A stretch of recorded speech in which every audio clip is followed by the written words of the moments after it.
Assalamualaikum warahmatullahi wabarakatuh. Halo teman-teman, perkenalkan nama saya Difoxia. Di sini saya merupakan salah satu siswa dari UPT SMA Negeri 9 Wajo. Di video kali ini, saya akan menceritakan sebuah dongeng yang berjudul Nenek Fakande. Pada zaman dahulu kala, di suatu daerah, tepatnya di Sopeng, sebuah kabupaten di Sulawesi Selatan, terdapat suatu desa dengan rakyatnya sangat bersahabat. Senantiasa hidup tentram, damai, dan sejahtera. Hampir atau bahkan seluruh masyarakat yang tinggal di daerah itu bermata pencaharian sebagai seorang petani. Pada suatu ketika, desa yang terkenal tentram tersebut terusik oleh seorang nenek tua yang rambutnya berwarna putih, memakai konde di kepalanya, wajah yang keriput dengan badan yang setengah membungkuk. Sekilas terlihat nenek itu hanyalah seorang nenek tua yang biasa-biasa saja yang sedang mencari tempat tinggal. Tapi siapa sangka bahwa nenek itu adalah seorang siluman yang suka memangsa daging manusia, terlebihnya daging anak-anak. Dengan karakternya yang dikenal seperti itu, maka warga setempat menamainya dengan sebutan Nenek Fakande. Diambil dari bahasa Bugis, yaitu kata manre yang berarti makan. Nenek Fakande biasanya berkeliling kampung pada saat fajar sudah mulai tenggelam.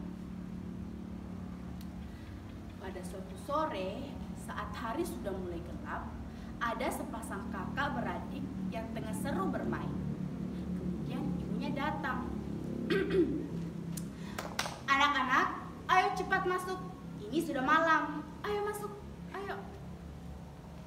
Tetapi kedua kakak beradik itu sama sekali tidak menghiraukan apa yang diperintahkan oleh ibunya. Kemudian kembali lagi bermain. Ibu itu pun kembali ke dalam rumah karena lupa mematikan kompor. Setelah itu, ibu itu pun keluar dan sudah mendapati kedua anaknya sudah tidak ada lagi di tempat itu. Ibu itu pun merasa cemas dan kembali mencari anaknya. Kemudian sama sekali dia tidak menemukan anaknya. Ia pun keluar dan teriak, "Tolong! Tolong! Anakku hilang! Tolong! Tolong!" "Ada apa, Bu? Apa yang terjadi dengan anak ibu?" Ibu itu pun menceritakan semua yang terjadi kepada anaknya, kepada ibu itu. Kemudian, ibu itu pun memanggil seluruh warga untuk membantunya mencari. Malam itu pun dilakukan pencarian, tetapi tidak menemukan kedua anak itu. Keesokan harinya, saat pencarian akan dilakukan kembali, tiba-tiba ada laporan dari seorang warga bahwa mereka kehilangan bayinya pada saat ia tertidur dengan nyenyak. Sontak membuat para warga yang ada di sana merasa cemas dan takut dengan apa yang terjadi di desanya. Seketika itu ada seorang warga yang mengusulkan untuk pergi ke rumah Nenek Fakande karena warga setempat tahu bahwa Nenek Fakande adalah seorang siluman yang suka memangsa daging anak-anak. Kenapa kita tidak mencoba beramai-ramai ke rumah Nenek Fakande? Karena besar kemungkinan dialah yang menculik anak-anak yang ada di desa kita. Hei, bukankah Nenek Fakande itu adalah seorang siluman yang sangat sakti? Ia mempunyai kesaktian yang sungguh luar biasa. Setauku, Nenek Fakande hanya takut kepada sosok raksasa yang bernama Raja Bangkung Piturempa Raoalen. Tapi sekarang entah di mana dia berada. Kabar serta seluk-beluk tubuhnya pun tak pernah lagi terdengar, bahkan terlihat. Ya, Raja Bangkung Piturempa Raoalen adalah sesosok raksasa raksasa yang tingginya diperkirakan 7 hasta dengan badan yang sangat besar. Dia juga suka memakan daging manusia, tetapi hanya manusia yang bersifat buruk saja. Seketika suasana pun menjadi hening, karena warga setempat memikirkan cara apa yang harus kita gunakan untuk memusnahkan nenek Pakande dari desa kita. Seketika itu ada seorang pemuda yang berdiri di tengah-tengah warga tersebut angkat bicara. Pemuda tersebut bernama Labedu. Labedu adalah sesosok pemuda yang dikenal dengan kecerdikannya dan kepandaiannya. Dia juga dikenal sebagai seorang pemuda yang taat beribadah dan suka membantu orang yang tengah kesusahan. Maaf para warga-warga jika saya lancang, tapi saya punya suatu cara untuk mengenyahkan nenek Pakande dari desa kita.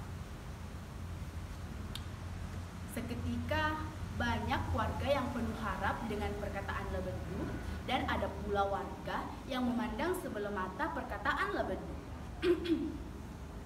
Apa kuasamu, Labedu? Kamu hanya seorang pemuda biasa yang tidak memiliki kesaktian apapun dibandingkan dengan nenek Pakande. Kemudian Labedu pun kembali melanjutkan pembicaraannya dengan nada yang tenang. Tidak selamanya kesaktian harus pula dibalas dengan kesaktian. Kita sebagai manusia diberi akal untuk berpikir. Apa sekiranya maksudmu itu, Labedu? Maksud saya, kita bisa melawan nenek Pakande dengan akal cerdik kita. Maka dari itu, siapkan saya beberapa ekor belut, kura-kura, salaga, kulit rebung yang sudah kering, dengan 1 ember busa dan sebuah batu besar. Jika semuanya sudah terkumpul, maka barulah kita akan menuju ke tempat yang akan kita sediakan. Apa guna dari barang-barang yang engkau sebutkan tadi, Labedu? Nantilah saya akan jelaskan jikalau semua alat-alat dan barang-barang yang saya suruhkan sudah terkumpul. Begitulah, maka warga setempat dan Labedu mengumpulkan semua barang-barang dan alat-alat serta hewan-hewan yang mereka tadi telah siapkan. Sekarang jelaskan kepada kami apa maksud dan tujuan yang engkau suruhkan kepada kami untuk mengumpulkan barang-barang tersebut. Baiklah, saya akan jelaskan. Salaga ini akan kita jadikan sebagai sisir raksasa, kura-kura ini akan kita jadikan sebagai kutu raksasa, dan busa 1 ember ini akan kita jadikan menyerupai air minum raksasa. Kulit rebung ini akan kita jadikan sebagai trompet untuk memperbesar suara, dan belut serta batu besar ini akan kita taruh di bawah tangga dan di samping pintu. Labedu pun dan semua warga menyusun rencana yang akan dilakukan pada malam hari nanti. Pada saat itu hari malam Jumat, di mana sinar bulan sangat terang. Saat nenek Pakande mulai berkeliaran, dia heran mengapa tidak ada lampu yang menyala kecuali rumah yang bernama Balak Raja. Nenek Pakande pun mendekat ke rumah tersebut, lalu ia mencium aroma bayi. Tanpa berpikir panjang, nenek Pakande pun masuk ke rumah itu. Pada saat dia berhadapan dengan pintu kamar yang sangat tinggi dan besar, dia semakin mencium aroma bayi tersebut. Seketika itu, muncullah suara misterius yang menyapa nenek Pakande. Hai nenek Pakande, Apa gerangan yang membuat engkau datang kemari? Saya ingin mengambil anak yang ada di balik pintu ini. Siapa kamu? Saya adalah Raja Bangkung Pitu Repak Rawala, dan saya ingin kamu pergi dari sini.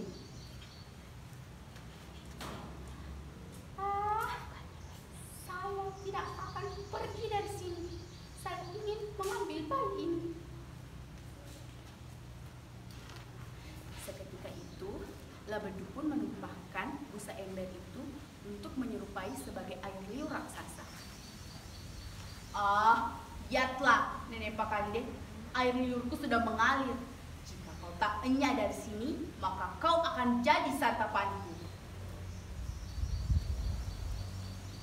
Seketika itu, Nenek Pakande sedikit cemas, tetapi ia tetap melanjutkan misinya. Saya tidak percaya jika kau adalah Raja Bangkung Pitu Repak Rawala. Pasti kau hanyalah sosok manusia biasa yang menjadi sosok raksasa itu. Saya tidak takut.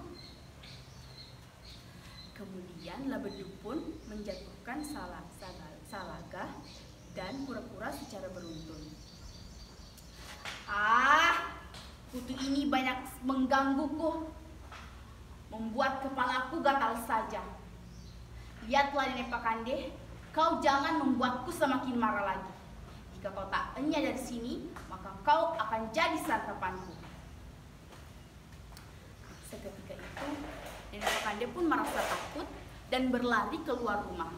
Karena melihat kemarahan raksasa itu pun, Nenek Pakande sangat takut.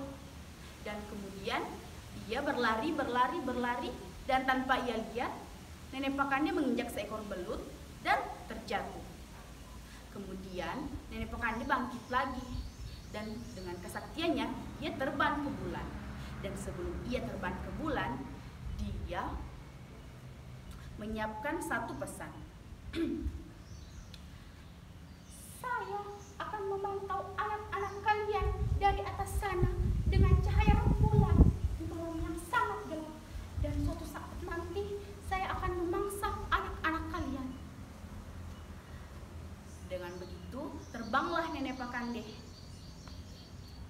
Maka dari ini, para orang tua melarang anaknya keluar jika sudah malam, karena nantinya takut dimakan Nenek Pakande.